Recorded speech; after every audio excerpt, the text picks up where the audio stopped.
In this edition of Impact, we visit a farmer's market stall that sells literature instead of lettuce. I sit down with my typewriter and people come up and they tell me a subject that they want to have a poem about. Then, we meet a community of rock climbers who push their limits on cliffs. Imagine playing chess while hanging from your toes. It's a riddle that you need to solve with your mind and your body. Next, we meet two men who have been affected by bicycle tragedy. Because wherever I tie up this bike, however cars travel through there, they'll for sure see this bike and maybe they'll be more cautious. But first, we meet a few internet sensations whose careers have skyrocketed thanks to social media. The craziest thing is people are like, it's just an app. I'm like, well, this app changed my entire life.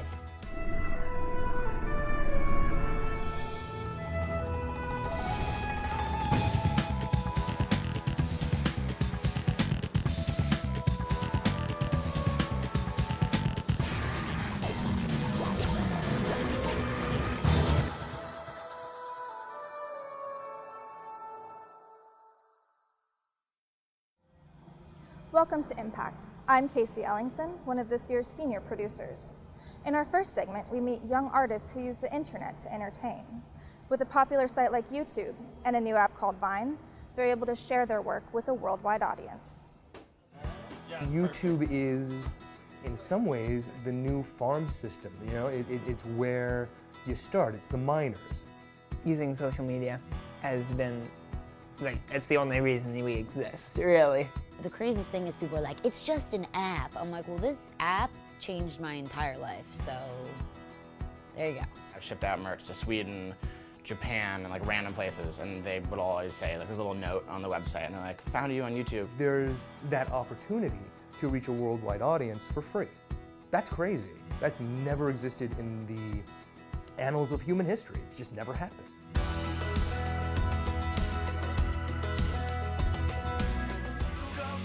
Your friends, talk to my friends, talk to me. But we are never, ever, ever, ever getting back together. My band's called Sunderland. We call ourselves alternative rock. Originally, I guess, we started liking songs and wanted to do covers of them. Eventually, people started posting covers on YouTube, and we're like, you know, we can do that. Bedroom door, no, I could not want you more than I did right then. As I had seen it. I feel like we've gained more fans through social media than anything else because of the ability for everything to just spread. Everything that we put out is immediately at their fingertips. It's making people feel closer to the artist, and isn't that what every fan wants? They want to feel like they're a part of that artist's life. People can check up on our lives, check up on what we're doing.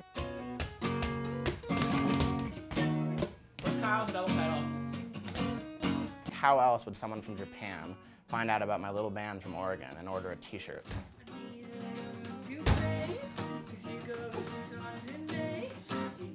Overall, the power has gone into the artist's hands so much. Like aside from social media, recording has had a revolution.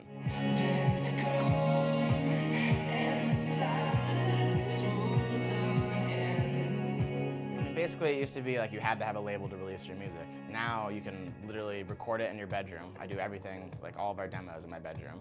You can make a Facebook account and you can post your music to the world. It's awesome. Just yesterday, I was on SoundCloud and YouTube and I was like searching artists. I'm like, there are so many talented artists in the world making so much good music and so much good art. And why the heck, why should I stand out? The fact that I have so much writing on it and I have such a love for it, I guess, that keeps me going and it keeps me really pushing for it.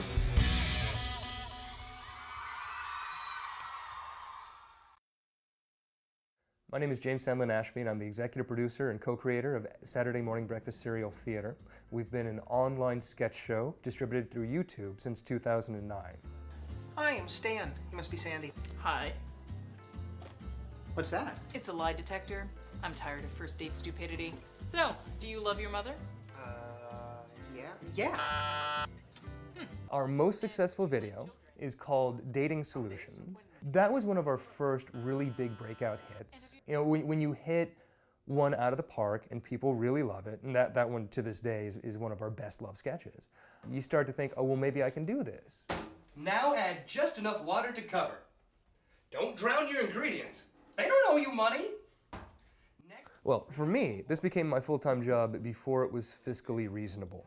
We had started SMBC Theater, we had been doing it for about 4 months, and it became very clear that if we were going to continue, somebody had to make it their full-time job. Living off $12,000 a year isn't super easy. Making a short film a week for 3.5 years isn't super easy. And there are days where you feel like nobody noticed, it didn't matter, or maybe, and this has happened, you had a sketch that wasn't quite up to your standard and it hurts bad. It's like summer, but freezing. Okay. Like, not necessarily that intonation, but like, it's like summer, but freezing. Okay. Yeah, I just dug my way through 6 hours of slush to make it one block. Now I'm cold, moist, and pissed. It's like summer, but freezing. The videos, we make a little bit of money off of advertising, but we focus more on merchandising and specifically crowdfunding. We raised $76,000, which was very exciting and very humbling that our audience had that kind of confidence in us, and completely terrifying because $76,000 is just enough money for the audience to expect something amazing and not quite enough money to pay everyone. So are we mostly Why don't good? we have 4 cameras? Should aspiring comedians and writers put their stuff on YouTube? I think absolutely, or at least online. Who knows what platform might be existence in another month? It's really hard to say, but put it somewhere. There's really only one truth. You have to make things. I'm gonna go find a bear and skin it. Cut. How to hit on guys the way guys hit on girls. Hey, baby, did it hurt when you fell from heaven? Because you's an angel. My name's Brittany Farrellon, and I am a Viner. So weird, right? Viner, I'm a Viner. When it comes to Vine, you can be creative, you can be funny, and you only have to do it in 6 seconds. Girls be like, I want a real man. What? I consider myself an actor, but I guess people know me the most from Vine, so I'm a Viner. This is Rudy. Hey. Rudy, you know Rudy from Vine. I'm really good friends with a lot of the other Viners. We've really become almost like a little group because we honestly get together almost every night and we'll sit down and we'll just hang out and we'll come up with ideas. I wonder what you think of this. Look. Sir, what's in the bag? I just my laptop. Go ahead, thanks. Oh my God. Good, right? Dude, it's so good. We're all so different, but we're all so the same too, so it's really cool. How's that for a title? That's hilarious. Here's the difference between Vine and YouTube. I think that the ADD generation that we're developing, where people are just like, we don't have time to watch like a 3-minute video, this whole 6-second video thing is, they love it because it's like when they have the time, they can watch it. And a lot of YouTubers that I know are moving from YouTube to Vine. The production value, the amount of money you have to put in to do a really good YouTube video, it's a lot higher of a factor.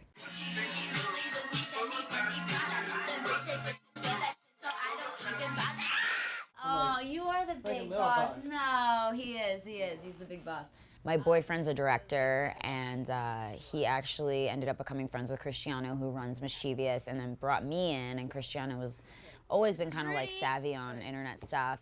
I'm actually putting together a proposal for a very, very, very cool YouTube show starring all these guys. And if it goes through, it's gonna be awesomes. He works with all these brands, and he was like, let's try to like incorporate brands into Vine because it's a really good platform. You have all these followers and you could do some really funny stuff for brands, you know, instead of watching a commercial and being like, do you have to wash your clothes? Buy Downy, you know what I mean? Instead of being so obvious, we could do really funny stuff with the commercials.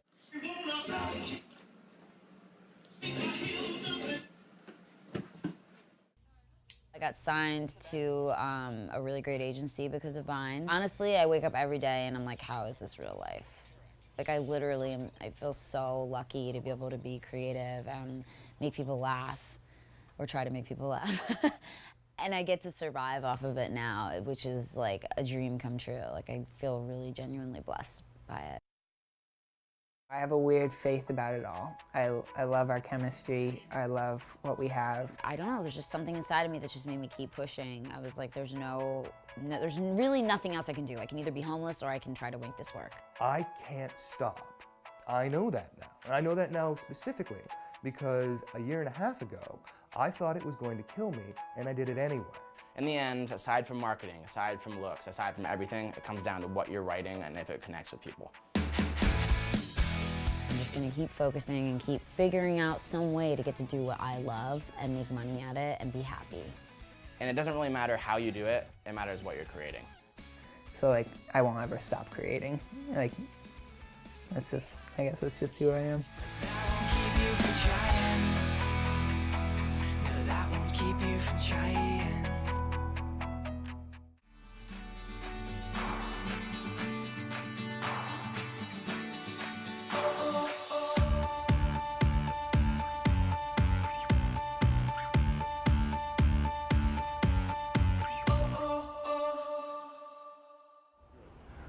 In our next story, we visit a woman at a Los Angeles farmer's market who has a special talent.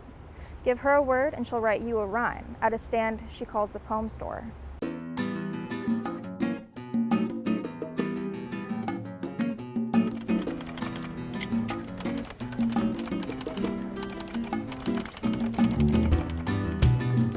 Poem Store is a way for people to engage with poetry in public. I got the idea from my friend Zach Houston, who does it in Oakland, and so it's been about 4 years that it's been my only job. I sit down with my typewriter and I have my little table, my little chair, and my paper, and people come up and they tell me a subject that they want to have a poem about. Do you want a poem? Yeah. Okay. I would like to have one for my best friend. Okay. And then I write it for them, and then they pay me whatever they want for it. You want to hear it? Yes, please. To join and make home is to honor the feel of togetherness and know what union feels like. For such a presence of comfort and companionship is striking and bold when we say yes and allow it to take full form. Thank you. Awesome. Thank you so much. Thank you so much. Thank you. Oh, good. Every kind of person that you can imagine approaches me. Sometimes I think it's novelty. People are like, whoa, this girl in her little outfit with her little typewriter, what's that? You know, and it's like fun and funny, but I think the reason why people want a poem is because people are looking for me to see them. They want to be seen and understood, and also to have whatever it is that they're going through translated into this like small, concise verse. Making us turn our ears always. Oh, great. That's beautiful. Thank you. Yeah. I'm going to put it on my next CD. Oh, cool. That's, I think, one of the most special things about Poem Store is that no matter where I'm doing it, no matter the demographic, it doesn't matter, everyone is asking about the same thing. Lovely. Thank you. That's for you, Kaya. You can have that. Like, everyone is having the same problems, everyone's sad about the same things, everyone's really happy about the same things and celebrating the same things. Typically, as a writer, you write a poem or you write a piece of work and someone reads it in their house in a little book and they have whatever experience they have. But then you don't, as the author or the poet, get to actually experience that. It's the belief set steady in our minds, and so with Poem Store, I get to see them cry or laugh or, you know, be so thankful or just be moved, and, you know, I know that I'm affecting them, and it becomes this shared experience.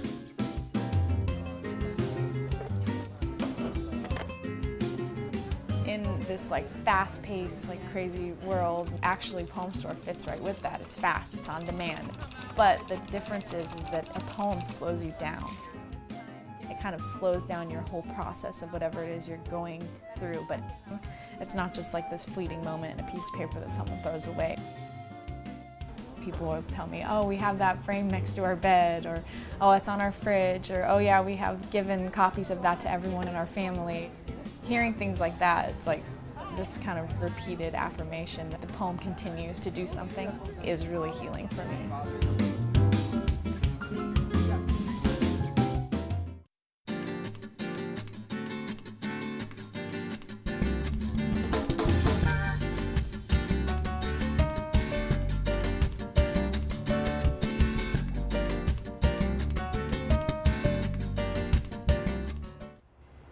Now we follow a few adventure seekers who are climbing to new heights. They're challenging themselves physically and mentally with rock climbing.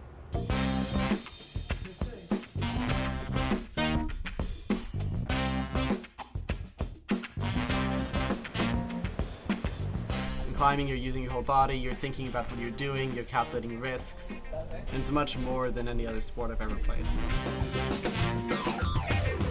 Imagine playing chess while hanging from your toes. It's a riddle that you need to solve with your mind and your body. When you're really high on the wall, when you're really tired and really scared, there is a very special, eerie calm in your mind. I'm as calm as I ever get in my life.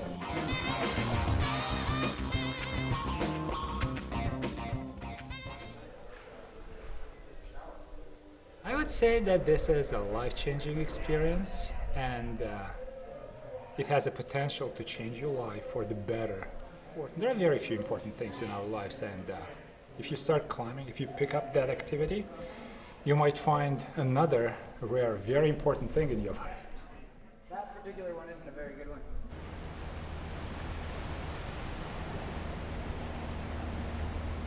I think what originally got my attention with rock climbing in particular was just how much fun it was and how much of a combination of different things that I loved.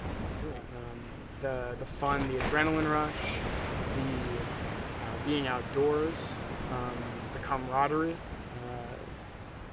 the mental and physical discipline that you need when you're on the wall. Yeah, but if you go up there, then I think you can. To get into climbing, it's not that hard to get into. But what you do need is you need someone to teach you and be willing to teach you. Once you have someone who's willing to help you grow as a climber, then you've just got to get climbing. Spend a bit of time in the gym, have them show you all the ropes and what to do outside. It's not that hard. It takes like a semester to teach someone, and they are pretty comfortable with it. I'm kind of struggling here. I'm still not climbing smoothly, even though I got the hooks. Whew. Okay. My childhood was like all like climbing trees, like anything I could find. I broke up with my boyfriend and I was really depressed, and I thought like I should set up a new life, like new things in my life, and climbing was the best thing I could do. So I just started, and I think this was like one of the best things. I think like the rock, mountains, these are like just calling you. It's not that like you're forcing yourself to go or climb. You just feel it and then do it. Could be necessary. It could be there awesome. You go. Nice. That's not like, you know, in the life there are the small things that you make them like really big problems, but actually they are not, and you always feel like, oh, like I'm in trouble. But when you climb, they just all go away, and I like it.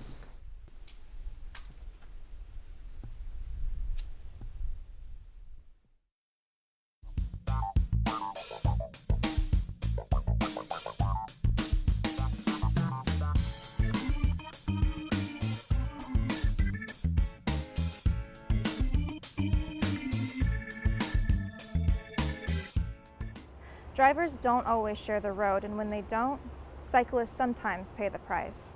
In our final segment, we hear two personal stories that remind us of a greater need for bicycle safety.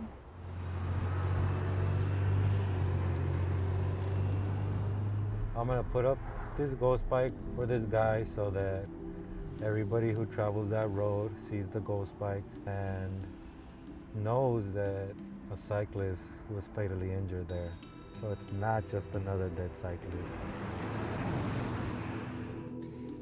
It was a Sunday, February 17th. My wife and I took off. We were both bicycle riding. We went up to Trader Joe's and got some groceries, and then we were on the LA River bike path.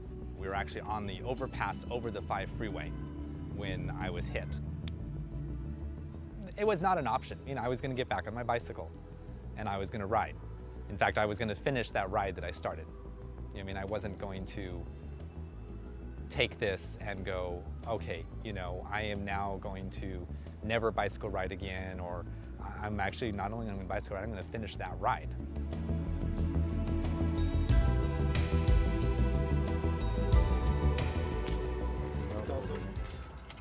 Well, you know what? This helps me appreciate life a little bit more. Because I ride bikes, my son rides bikes. The guy that was riding his bike, we all share the same road.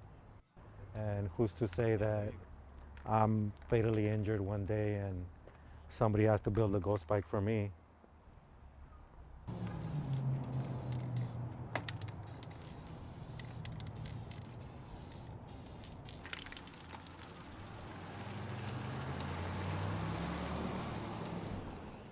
Yeah, it's sad. And it's also a great way to bring awareness, because wherever I tie up this bike, however cars travel through there, there's gonna be millions and millions of vehicles traveling through that street throughout the years, and they'll for sure see this bike. They might not know what it is, but it might open curiosity, and then when they find out what it really is, maybe they'll be more cautious of their surroundings and share the road so that things like this don't happen.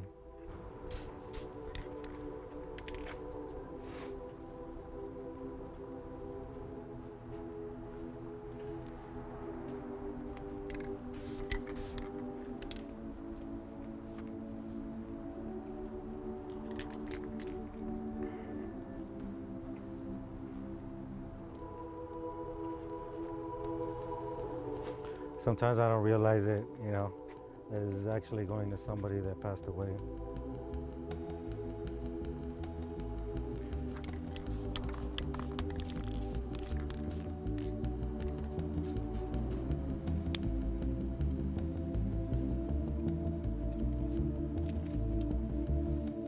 The city of LA is really designed for motor vehicles and for cars. Wherever we have a street that has a lot of motor vehicle traffic, that's where most of our bicycle collisions are.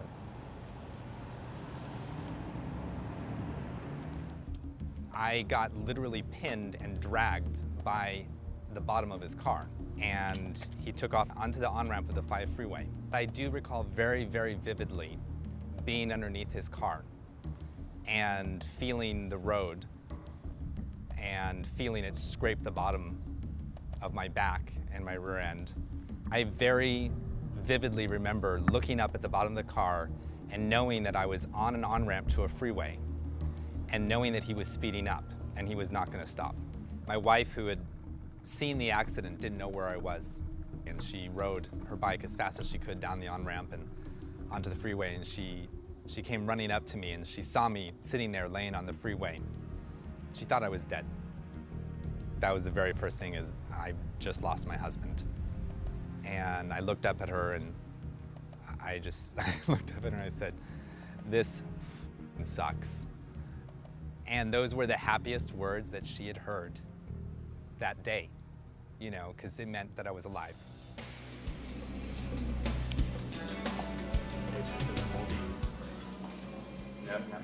My injuries were pretty intense. My right foot, as I said, was badly mangled. But the thing that made it so that they had to amputate was I was literally missing ankle bones.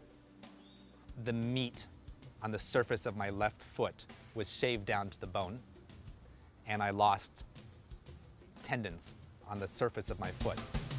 Look, Mom, no hands. Woo!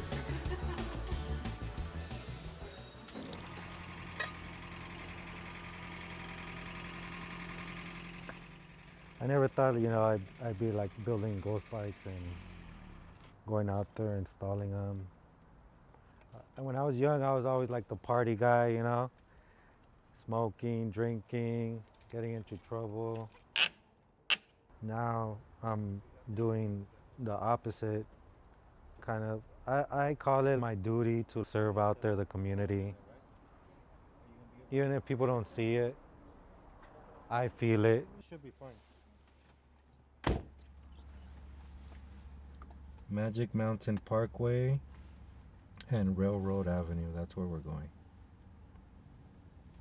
Okay, got it.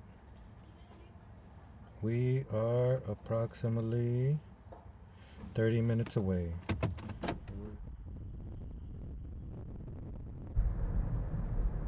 So, I mean, as I'm driving over there to the location right now, I'm finding exactly what I thought I was gonna find.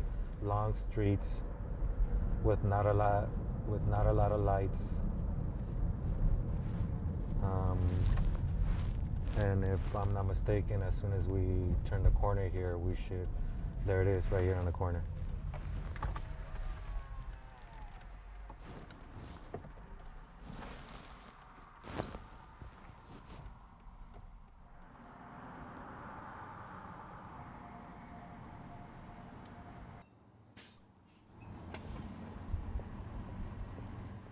About 4 years ago, one of my childhood friends was fatally injured while riding his bike. When we went to visit the site where he took his last breath, which was on the side of a street on a sidewalk, I was encountered by some guys that came over and brought a ghost bike and tied it to the area where he passed away. So just how they did it for my friend, I felt like it was my duty to do it for somebody else. How much of a life am I going to live if I live the rest of my life in terror of what I do? I'm not saying don't take precautions. I'm not saying be crazy. But you have to live life. You can't live life being afraid. Doing the ghost bikes, bringing awareness, I think that's the best thing that we could do out of this tragedy.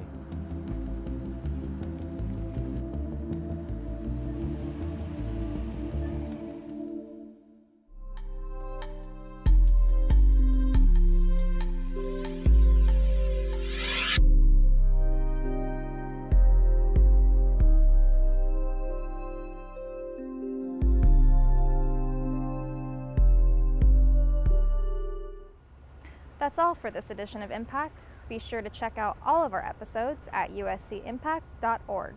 Now, let's take a look at some of our upcoming stories.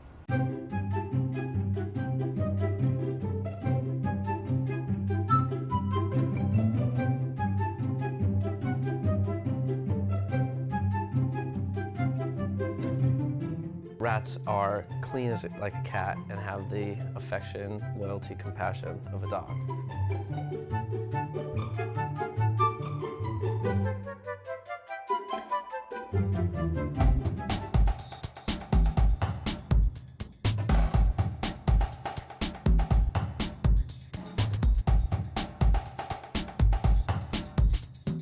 When I practiced, I would always watch the divers, and I thought that was beautiful, it was interesting, it was different.